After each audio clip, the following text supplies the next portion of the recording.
রেলওয়ের group D এবং টেকনিশিয়ানের preparation নিচ্ছ বা অন্যান্য এক্সামের জন্য প্রিপারেশন নিচ্ছ রেলের, তাদের সায়েন্স নিয়ে অনেক সমস্যা, তারা সায়েন্সের জন্য বারবার চিন্তায় পড়ে যাও। তো এখানে সায়েন্সের একটা সলিউশন বলবো, একটাই জিনিস বলবো যেটা ফলো করলে তোমাদের সায়েন্স অনেক ভালোভাবে কভার হয়ে যাবে এবং সায়েন্সে তোমাদের কনফিডেন্স বাড়বে। এবং এখন যাদের 10 থেকে 12 নম্বর আসছে 25-এতে, তাদের কিন্তু নাম্বারটা অনেক বাড়বে। এই জিনিসটা ফলো করে আমরাও লাভবান হয়েছি এবং আমার দেখা রিসেন্টলি টেকনিশিয়ানে জয়েন করেছে আমার বন্ধু আছে একজন দুজন, তারাও কিন্তু এই রাস্তাটা অবলম্বন করেছে, তার ফলে কিন্তু তারা সাকসেস পেয়েছে। সায়েন্সের কনফিডেন্স কিভাবে বাড়াবে? দেখো, রেলওয়ে যেটা ফলো করে, তুমি যদি রেলের কোশ্চেন ভালো করে ঘেঁটে দেখো তাহলে জানতে পারবে, বুঝতে পারবে যে রেলওয়ে এনসিআরটি বেসড কোশ্চেন দেয়, এনসিআরটি থেকে কোশ্চেন দেয়। ঠিক আছে, তো এখানে আমি বলবো হাজারো বই ফলো না করে, মানে তুমি মার্কেটে অনেক বড় বড় ইউটিউবার আছে, তারা এখন দেখবে নিজেদের বই পাবলিশ করছে এবং আমরা সেগুলো কিন্তু কি করছি না, ভিডিও দেখে মোটিভেট হয়ে বইগুলো কিনে ফেলছি এবং ঘরে জড়ো করছি। আমি বলবো সেগুলো করো না তোমরা। তুমি এনসিআরটির বই তোলো, এনসিআরটির যদি অরিজিনাল টেক্সট বই তোমার কাছে যদি তুমি জোগাড় করতে পারো সব থেকে বেস্ট হয়। কিন্তু সেটা যদি না পারো তাহলে এনসিআরটি বেস্ট কিছু বই পাওয়া যায়, মানে এনসিআরটির যে টেক্সট বই সেটাকে তারা জিস্ট করে একটা জায়গায় করে দিয়েছে, সেরকম বই তুমি ফলো করতে পারো। ঠিক আছে, আমি বারবার কেন বলছি এনসিআরটি এনসিআরটি, অনেক কিছু করে লাভ নেই। মানে তুমি অনেকে বলছে আমার এই বই পড়ো, আমার এই বই পড়ো, আমার এই নোটসটা পড়ো, তুমি কমন পেয়ে যাবে। কিন্তু আলটিমেট যে বেসিক যে জায়গা সেটা কিন্তু এনসিআরটি, মানে কোশ্চেন যে তোলার জায়গা সেটা কিন্তু এনসিআরটি। তাহলে আমি সেটাই কেন পড়বো না ডাইরেক্ট, আমি এদিক ওদিক কেন যাব? তো আমার মনে হয় যে তুমি যদি এনসিআরটিটা ফলো করো তাহলে কিন্তু লাভবান হবে। কারণ আমাদের দেখা, মানে আমার নিজের দেখা, আমার বন্ধু সে কিন্তু এখন সায়েন্সটাকে খুব স্ট্রং করে ফেলেছে শুধু এনসিআরটি পড়ে। আজকে তার সায়েন্সে সে যখন টেস্ট লাগায় 25-এতে সে 23-24 নাম্বার তুলে দেয় শুধুমাত্র এই এনসিআরটির উপর বেস করে পড়াশোনা করেছে বলে। এবং তুমি এই টেক্সট বইটা পড়ো, তার সাথে সাথে তোমার প্রবলেম হচ্ছে তুমি ইউটিউব দেখো, ইউটিউবে ভিডিও দেখো, ক্লাস করো। ইউটিউব চ্যানেলের নাম আমি বলে দিচ্ছি, ইউটিউবেও অনেক ঘাটার দরকার নেই, তুমি নীরজ স্যারকে ফলো করো। সায়েন্স ম্যাগনেটের নীরজ স্যার এত ভালো পড়ায়, আমার খুবই ভালো লাগে স্যারকে। তো তোমরা যদি এনসিআরটি বেস্ট পড়াশোনা করতে চাও, স্যার কিন্তু এনসিআরটি বেস্ট কোশ্চেনই কিন্তু চ্যানেলেতে প্র্যাকটিস করায়, যার কারণে আমার আরো বেশি ভালো লাগে। তো তুমি নীরজ স্যারের সায়েন্স ম্যাগনেট চ্যানেলটাকে ফলো করো, অনেক কিছু ফলো করলে কিন্তু তুমি গুলিয়ে ফেলবে। ঠিক আছে, এখানে আমি এনসিআরটি বেস্ট বই দেখাবো। আমি হিন্দি ভার্সন এবং ইংলিশ ভার্সন দুটোই পড়েছি। বাংলা ভার্সন টেক্সট বই হয়তো তুমি পেয়ে যাবে অনলাইনে, খুঁজে পিডিএফ পেয়ে যাবে, দেখে নিতে পারো। মানে অন্য পাবলিশারের বা অন্য কিছু ভাবে তুমি বাংলা জোগাড় করতে পারো। কিন্তু আমার বক্তব্য যে তুমি এনসিআরটি বেস্টই বই পড়ো, অন্যান্য বই না পড়ে, অন্যান্য বই না ঘেটে, সময় নষ্ট না করে। কারণ আলটিমেট জায়গা কিন্তু ওইটাই, মানে কোশ্চেন যখন ওখান থেকে দেবে আমি জানতে পারছি, বুঝতে পারছি, তাহলে ওইখানে আমি না ফোকাস করে আমি এত মার্কেটের দুনিয়ার বই কেন পড়তে যাব? ঠিক আছে, তো আমি এখানে একটা বই দেখাচ্ছি, এটা তোমার আমি নিজে পড়েছি। এই বইটা দেখো, এটা হচ্ছে তোমার বায়োলজি বা জীবন বিজ্ঞান বলতে পারো। ঠিক আছে, এনসিআরটি সার। ঠিক আছে, এটা হচ্ছে কসমস পাবলিকেশনের বই, মহেশ কুমার বানওয়াল হচ্ছে রাইটার। এটা হিন্দি একটা বই। তো আমি যেহেতু হিন্দিতেই পড়তাম, তার সাথে সাথে একটা ইংলিশ আমি রেফারেন্স হিসেবে রাখতাম। তো এই বইটায় কি আছে না, পুরো ক্লাস 6 থেকে নিয়ে ক্লাস 12 পর্যন্ত পুরো জিস্ট করা আছে এনসিআরটির, ওয়ান লিনিয়ার করে দেওয়া আছে, ডেসক্রিপটিভ পুরোপুরি নয়, প্রত্যেকটা চ্যাপ্টার ওয়ান লিনিয়ার করে দেওয়া আছে।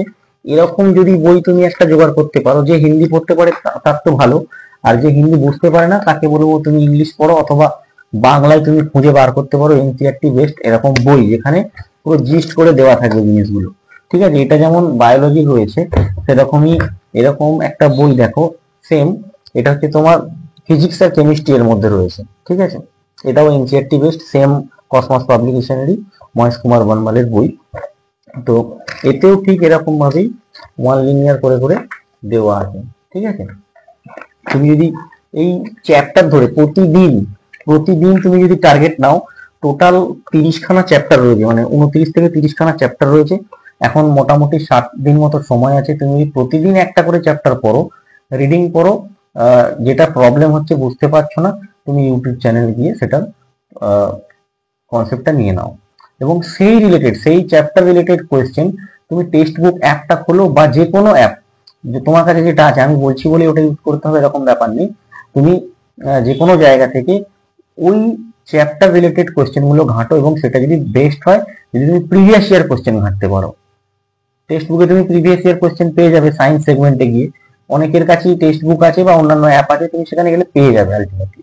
তো সেই চ্যাপ্টার রিলেটেড কোয়েশ্চেনটা তুমি, প্রিভিয়াস ইয়ারের কোয়েশ্চেনটাকে তুমি ঘাঁটো, প্র্যাকটিস করো, এবং সেই রিলেটেড প্রবলেম হলে তুমি ইউটিউবে ক্লাস দেখে নিতে পারো এবং কনসেপ্টটা তুমি নিয়ে নিতে পারো।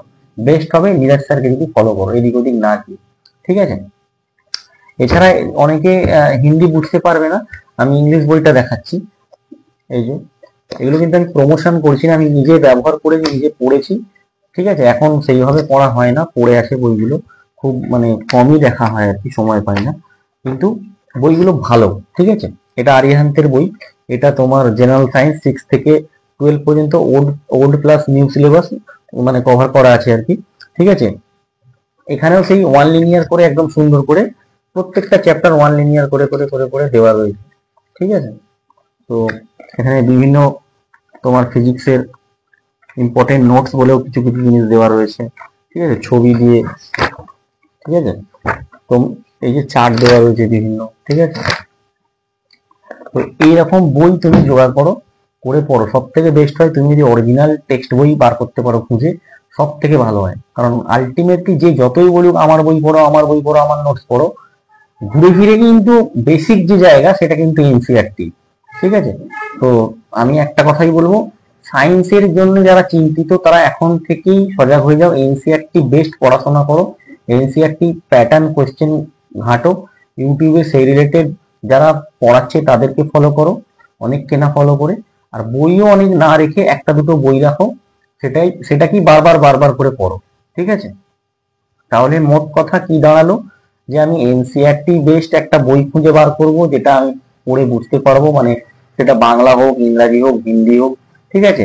আমাকে পড়তে হবে, টেক্সট পড়তে হবে, মানে যা সময় আছে। অনেকের পড়া হয়ে গেছে, আমি জানি অনেকের টেক্সট থিওরি পড়া হয়ে গেছে, কনসেপ্ট নেওয়া হয়ে গেছে, কিন্তু আমার মনে হয় আরো একবার এনসিইআরটিটাকে তুমি একবার রিভাইজ করে নাও। যত রিভাইজ করবে তোমার জন্য সেটা কিন্তু লাভদায়ক, ঠিক আছে?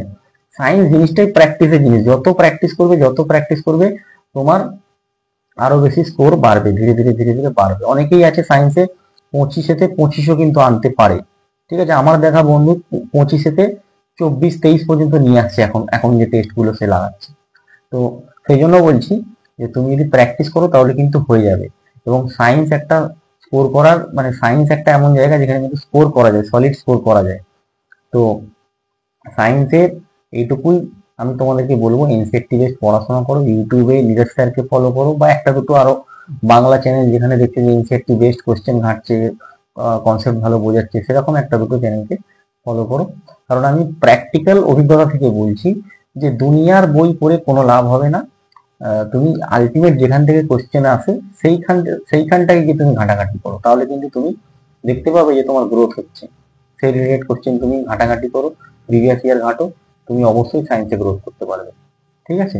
ভালো লাগলে ভিডিওটাকে লাইক করবে, এবং যারা নতুন আছো চ্যানেলটাকে সাবস্ক্রাইব করে দেবে। ধন্যবাদ।